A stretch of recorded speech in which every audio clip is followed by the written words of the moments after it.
Good morning. मैं उमा पांडे। जैसा कि आप देख रहे हैं मेरा YouTube channel sociological knowledge. Good morning बच्चों। जैसा कि मैंने पिछली कक्षा में पढ़ा सामाजिक सांस्कृतिक कारक सोशियो कल्चरल फैक्टर्स, तो आज हम पढ़ेंगे वैश्यागमन के कुप्रभाव इविल कॉन्सेक्वेंसेस ऑफ प्रेस्टिट्यूशन। यानी वैश्याओं पर जो अध्ययन किए गए हैं उन अध्ययनों को देखकर यह कहा जा सकता है कि अधिकांश वैश्याएँ उपदंश और प्रमेह आदि गुप्त रोगों से पीड़ित होती हैं। इन रोग ग्रसित वैश्याओं से जो पुरुष शरीर संबंध स्थापित करते हैं वे भी इन रोगों के शिकार हो जाते हैं। इतना ही नहीं, यदि ये पुरुष विवाहित हुए तो इनकी स्त्री व बच्चे तक को ये रोग लग जाते हैं। इन गुप्त रोगों का बच्चों पर बहुत ही बुरा प्रभाव पड़ता है। उनमें उपदंश और प्रमेह रोग तो आ ही जाते हैं, साथ ही साथ उनको आँख कान की कमजोरी, कुष्ठ या क्षय रोग होने का भी डर रहता है। समय समय पर ऐसे लोगों की डॉक्टरी परीक्षा होने के बाद भी वे इन रोगों से अपने को बचा नहीं सकती। यह कहना उचित न होगा कि इन रोगों को जन्म देने वाली कौन होती है, तो इन लोगों को जन्म देने वाली वही सब लोग रहती हैं। इन रोगों की अधिकता उन्हीं लोग से ही अधिक पनपती है। दूसरे में जो व्यक्ति इन रोगों से पीड़ित है वे शक्तिहीन हो जाते हैं, किसी काम में उनका मन नहीं लगता। इस रोग से छुटकारा पाने के लिए पीड़ित व्यक्ति बहुत सा पैसा डॉक्टरों को दे देते हैं, पैसा नष्ट हो जाता है पर रोग से मुक्ति नहीं मिलती। इसलिए इसका यही सब कुप्रभाव है। तीसरा इसका कुप्रभाव है कि ऐसे व्यक्ति की प्रवृत्ति अन्य अपराधों को बढ़ाने में मदद करती है, जैसे शराब, जुआ, चोरी, हत्या आदि। ये वैसे धनी व्यक्ति को अपने जाल में फंसा लेती हैं और धन व्यक्ति इस माया जाल में फंसकर धनी से निर्धन हो जाता है। यहाँ तक कि अपने धन को लुटाकर जब कुछ नहीं बचता तो उन लोग को धन देने के लिए चोरी डकैती करना शुरू कर देता है। तो ये सब है उसका कुप्रभाव। तो इसके बहुत से कुप्रभाव है, इसलिए इससे आदमी को बचकर रहना चाहिए ताकि भविष्य में किसी तरह से कोई कठिनाई ना हो। काहे कि इन लोगों के यहाँ का दरवाज़ा जो है सो सबके लिए खुला रहता है, चाहे वह चोर हो या हत्यारा, अपराधी हो या अत्याचारी। इन लोगों के घरों में अपराधी, अत्याचारी, चोर व डाकुओं को पुलिस के हाथों से बचा देते हैं, क्योंकि वे अपने को बचाने के लिए उन सब के घर में घुस जाते हैं और उन सब के घर में घुस करके लालच में आकर इन अपराधियों को छिपाने में मदद करते हैं। इस प्रकार उन लोग के घर में चोर लुटेरे के अड्डे बन जाते हैं और मुजरिम व अपराधी को बचाने के लिए वे सब कचहरी तक भी चली जाती है।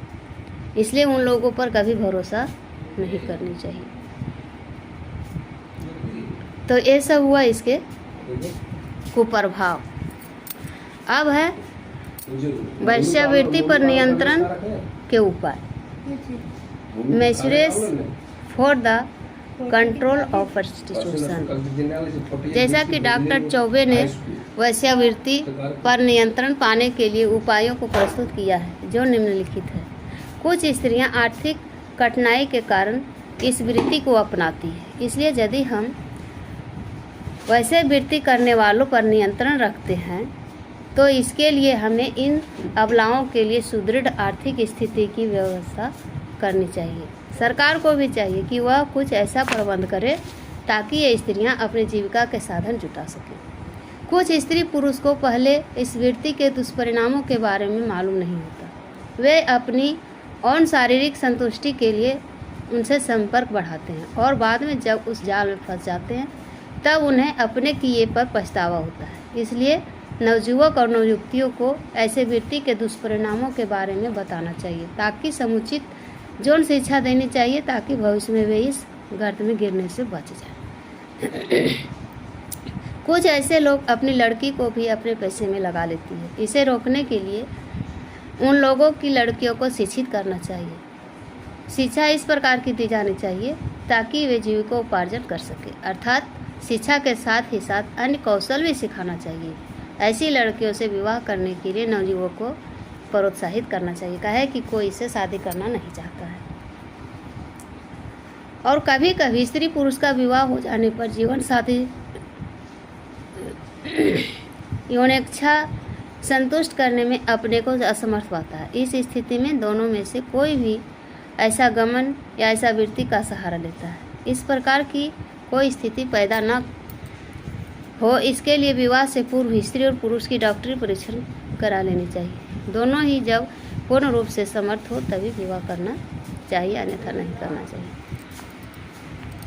तो ये सब इससे बचने के उपाय हैं। यानी उसके पास आदमी को जाना ही नहीं चाहिए, क्योंकि जो उसके पास जाता है वह विभिन्न रोगों से ग्रसित हो जाता है और उसका सही से इलाज भी नहीं हो पाता है और आगे चल करके अपने भविष्य में बाल बच्चों और अपने परिवार को बहुत कठिनाई देता है।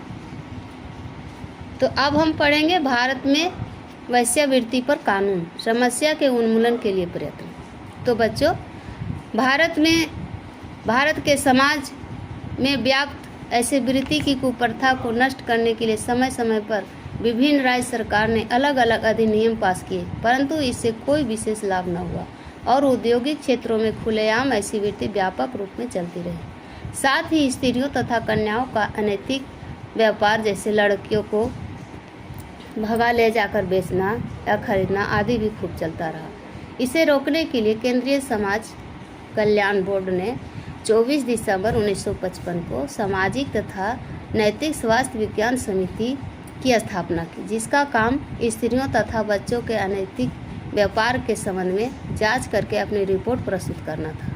इस कमेटी की रिपोर्ट सितंबर 1956 में प्रकाशित हुई। इसकी सिफारिशों के आधार पर सन 1956 में केंद्रीय सरकार द्वारा स्त्री तथा कन्याओं का अनैतिक व्यापार रोधक अधिनियम पास हुआ, जो कि 1 मई 1957 से समस्त देश में लागू किया गया। इस अधिनियम की मुख्य बातें निम्नलिखित हैं। पहली बात है, ऐसे घर रखने वाले व्यक्ति या व्यक्तियों को 1 से 15 वर्ष तक की कैद तथा 2000 रुपये तक जुर्माना किया जा सकता है। अब तक इस संबंध में जो अधिनियम बने थे वे अलग अलग राज्यों में अलग अलग थे। यह अधिनियम सारे देश पर लागू हुआ, जिससे प्रत्येक स्थान में यह अलग अलग न होकर एक सा हो जाए। तो इन लोगों और ऐसे व्यक्ति की परिभाषा इस अधिनियम में इस प्रकार है: कोई भी स्त्री जो धन या वस्तु के बदले में अवैध यौन संबंध के लिए अपने शरीर को अर्पण करती है वह वेश्या है, और अपने शरीर को इस प्रकार यौन संबंध के लिए अर्पण करना वेश्यावृत्ति है।